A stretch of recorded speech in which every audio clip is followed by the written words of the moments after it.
아우구스티누스의 콘페시오네스는 서양 문학사와 철학사에서 독보적인 위치를 차지하는 기념비적 저작입니다. 많은 이들이 고백이라는 단어에서 단순히 자신의 잘못이나 죄를 털어놓는 행위를 떠올립니다.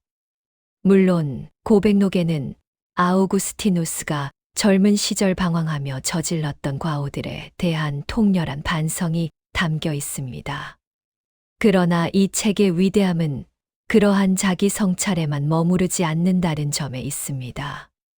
라틴어 원제인 콘페시오네스에서 콘페시오라는 단어는 우리가 생각하는 것보다 훨씬 더 풍부하고 복합적인 의미를 지닙니다. 고대 후기 기독교 문화 속에서 이 단어는 최소한 3가지의 중요한 의미를 동시에 함축하고 있었습니다. 첫째는 죄의 고백, 즉 콘페시오 페카티입니다. 둘째는 찬미의 고백, 즉 콘페시오 라우디스입니다. 그리고 셋째는 신앙의 고백, 즉 콘페시오 피데이입니다. 따라서 고백록을 제대로 이해하기 위해서는 이 3가지 차원의 고백이 어떻게 서로 얽히고 설키며 하나의 거대한 교향곡을 이루어내는지를 살펴보아야 합니다. 이 글에서는 고백록의 구조를 이 3가지 고백의 층위를 따라가며 아우구스티누스가 궁극적으로 무엇을 말하고자 했는지 그 시면으로 들어가 보고자 합니다. 고백록에서 가장 먼저 독자의 시선을 사로잡는 것은 단연 아우구스티누스의 적나라한 자기 폭로입니다.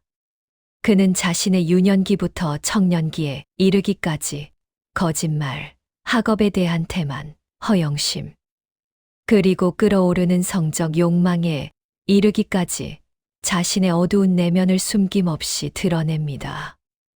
이는 단순한 흥미 위주의 자서전을 넘어 인간 본성에 내재된 죄의 경향성을 철학적으로 탐구하는 과정입니다.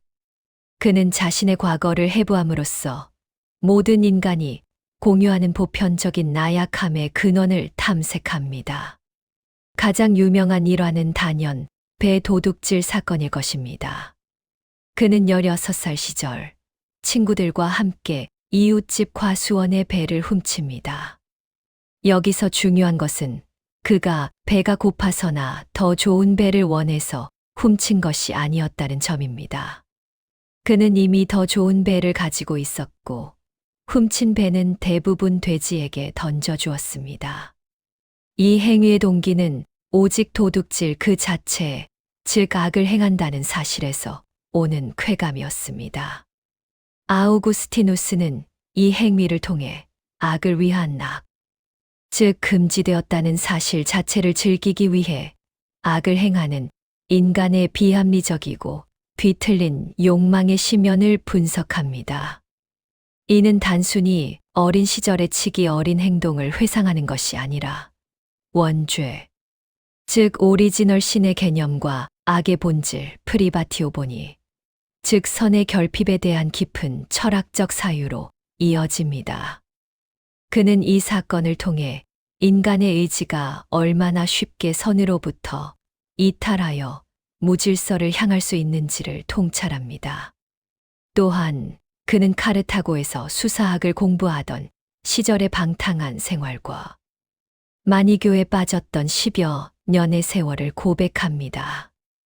그는 명예욕과 육체적 쾌락에 사로잡혀 살았으며 한 여인과 동거하며 아들 아데오다투스를 낳기도 했습니다.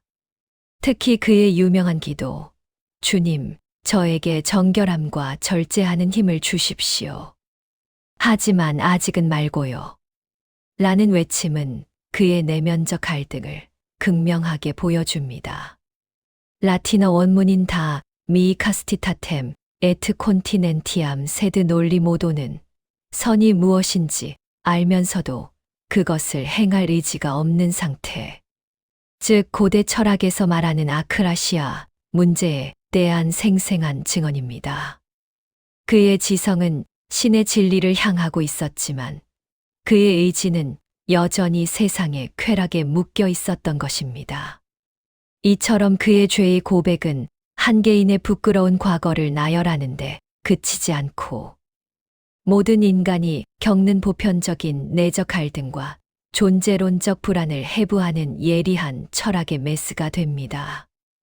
그는 자신의 과거를 거울 삼아 인간 존재의 나약함과 신의 은총이 왜 필연적으로 요청되는지를 역설하는 것입니다. 아우구스티누스에게 죄의 고백은 그 자체로 목적이 아닙니다.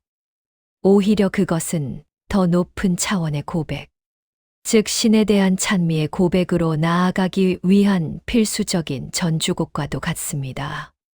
자신의 비참함과 나약함을 깊이 인식할수록 그러한 자신을 구원하는 신의 자비와 위대함은 더욱 찬란하게 빛나기 때문입니다. 따라서 고백록 전체는 신의 아름다움, 선하심, 그리고 무한한 능력을 찬양하는 장엄한 송가의 성격을 띱니다. 그의 고백은 자기 비하에서 끝나지 않고 신에 대한 경외와 감사로 자연스럽게 전환됩니다. 책의 첫 문장, 당신은 위대하시나이다, 주님. 당신은 드높이 찬양받으셔야 마땅하나이다.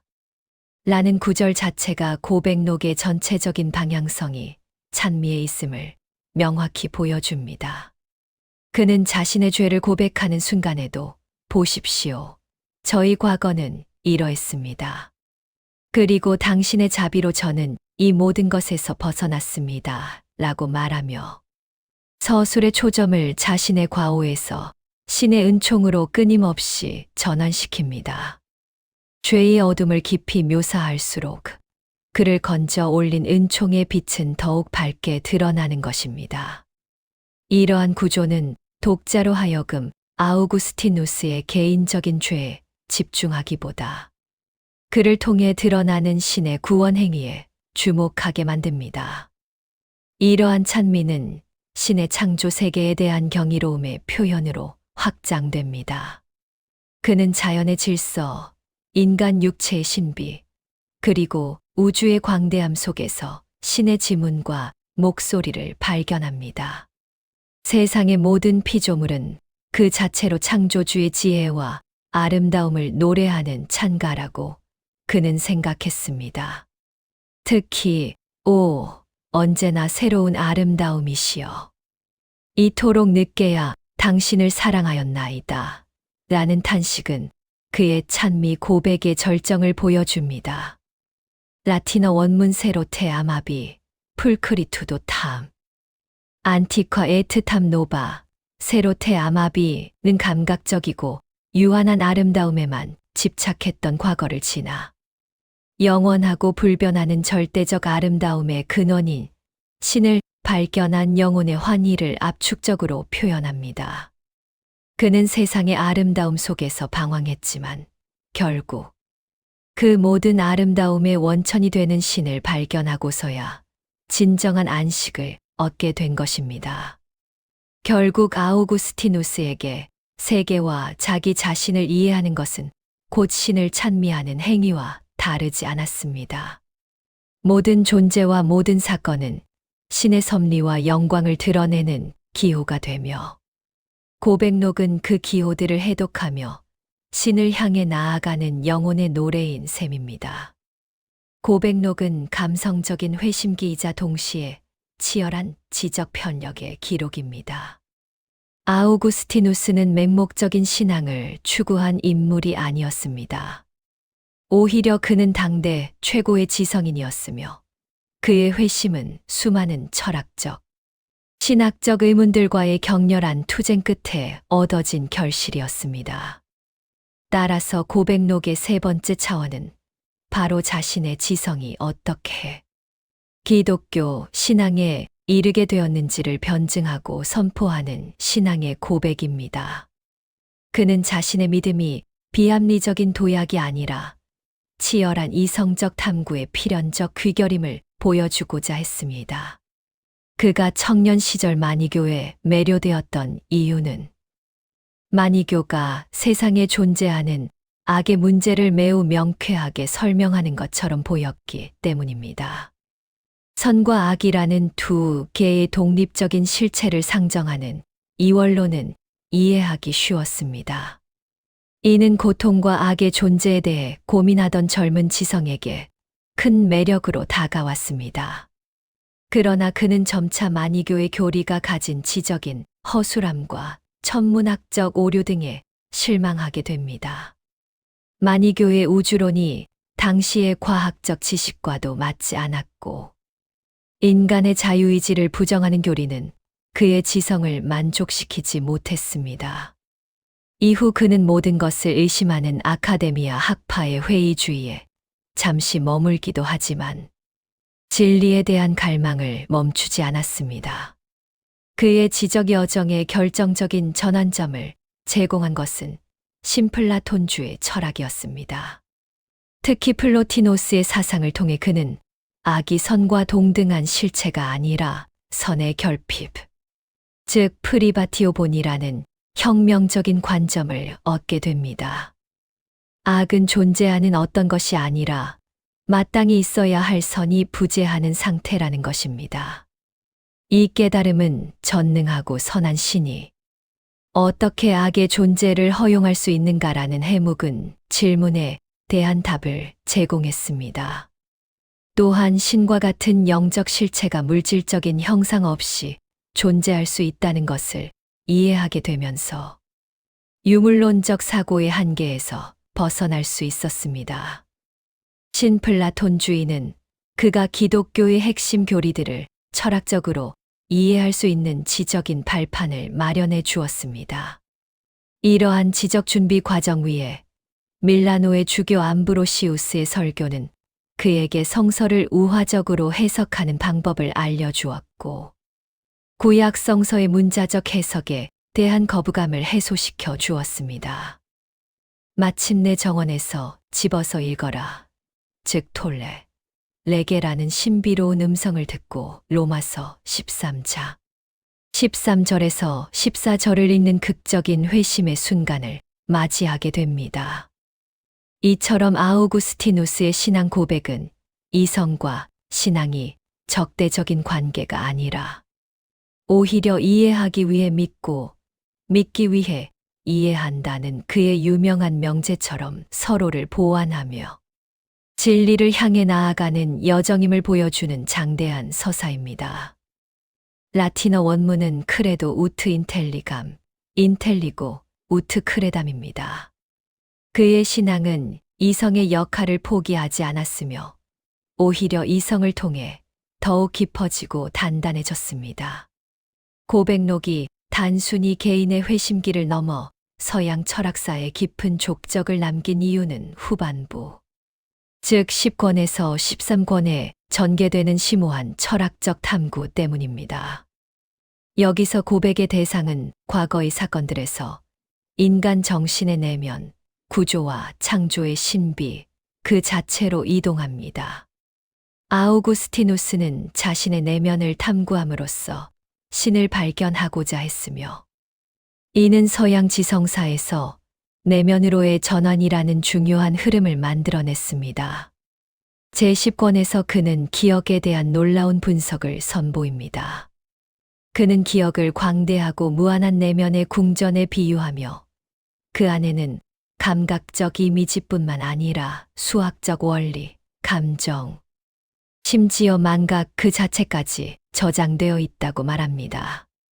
그에게 기억은 단순히 과거를 저장하는 창고가 아니라 자아를 구성하고 신을 만날 수 있는 내면의 공간입니다. 우리는 기억을 통해 자신을 이해하고 자신의 정체성을 형성합니다. 나는 나의 기억의 들판을 넘어 당신에게로 나아가리이다 라는 말처럼 기억에 대한 탐구는 곧 신을 향한 탐구로 이어집니다. 신은 기억 너머에 계시지만 동시에 기억 안에서 발견될 수 있는 분이라는 것입니다.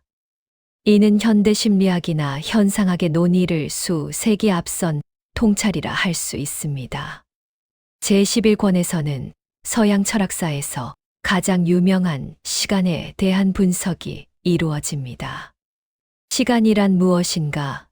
아무도 묻지 않을 때는 아는 것 같지만 막상 설명하려고 하면 알 수가 없다. 는 유명한 물음으로 시작하여 그는 과거와 미래는 실제하지 않으며 오직 현재만이 존재한다는 결론에 이릅니다. 과거는 이미 지나가 버려서 없고 미래는 아직 오지 않아서 없습니다. 그렇다면 우리는 어떻게 과거를 이야기하고 미래를 예측할 수 있는가? 아우구스티누스는 시간을 객관적으로 흐르는 물리적 실체가 아니라 인간 정신의 활동, 즉 영혼의 늘어남, 라틴어로 디스텐티오 아니미로 파악합니다. 과거는 현재에 대한 기억으로, 미래는 현재에 대한 기대로, 그리고 현재는 현재에 대한 직관으로 정신 안에서만 존재한다는 것입니다. 우리의 정신이 과거의 기억과 미래의 기대를 현재의 순간으로 끌어옴으로써 시간의 경험이 구성된다는 이 이론은 시간에 대한 사유의 패러다임을 바꾸어 놓은 혁명적인 것이었습니다. 이는 신이 시간 밖에 영원한 현재에 존재한다는 신학적 이해와도 연결됩니다. 마지막으로 제12권과 13권에서는 창세기 1장의 창조, 기사를 철학적, 알레고리적으로 해석하며 신의 창조 행위와 삼위일체의 신비에 대해 논합니다. 그는 창세기의 하늘과 땅을 영적인 실제와 물질적인 실제로 해석하고 빛의 창조를 지성적 존재인 천사의 창조로 이해하는 등 문자적 의미를 넘어선 깊은 영적, 철학적 의미를 탐구합니다. 이는 고백록의 고백이 궁극적으로는 모든 존재의 근원이신 창조주, 하나님에 대한 신앙 고백이자 찬미의 고백으로 귀결됨을 보여줍니다. 이처럼 후반부의 철학적 탐구는 고백록을 한 인간의 개인사를 넘어 존재, 시간, 자아, 신에 대한 보편적 진리를 탐구하는 위대한 철학서의 반열에 올려놓았습니다. 결론적으로 아우구스티누스의 고백록은 단순히 죄를 털어놓는 참회록이 아닙니다. 그것은 한 인간이 자신의 가장 어두운 죄의 시면을 고백함, 즉 콘페시오 페카티를 통해 오히려 신의 무한한 자비와 위대함을 찬미하고, 즉 콘페시오 라우디스, 치열한 지적 탐구의 여정을 통해 도달하게 된 자신의 신앙을 세상에 선포하는, 즉 콘페시오 피데이의 입체적이고 다층적인 저작입니다. 이 세 가지 고백은 분리되어 있지 않고 책 전체에 걸쳐 서로를 강화하며 유기적으로 얽혀 있습니다. 아우구스티누스는 자신의 삶을 하나의 텍스트로 삼아 그 안에서 방황하는 인간의 모습과 그를 이끄는 신의 섭리를 동시에 읽어냅니다. 죄에 대한 고백은 신에 대한 찬미로 승화되고 그 찬미는 다시금 지적인 신앙 고백으로 이어지며 거대한 나선을 그립니다. 고백록이 오늘날까지도 수많은 사람들에게 깊은 울림을 주는 이유는 그것이 단순히 4세기 말 한 인물의 이야기가 아니라 진리를 찾아 헤매고 넘어지고 마침내 빛을 발견하는 모든 인간 영혼의 보편적인 여정을 담고 있기 때문입니다. 고백록을 읽는 것은 아우구스티누스의 어깨 너머로 우리 자신의 내면을 들여다보는 것이며 그의 고백을 통해 우리 자신의 고백을 시작하는 경험이라 할 수 있을 것입니다. 그의 여정은 우리 각자의 삶 속에서 진리를 추구하는 길에 깊은 통찰과 위로를 건네줍니다.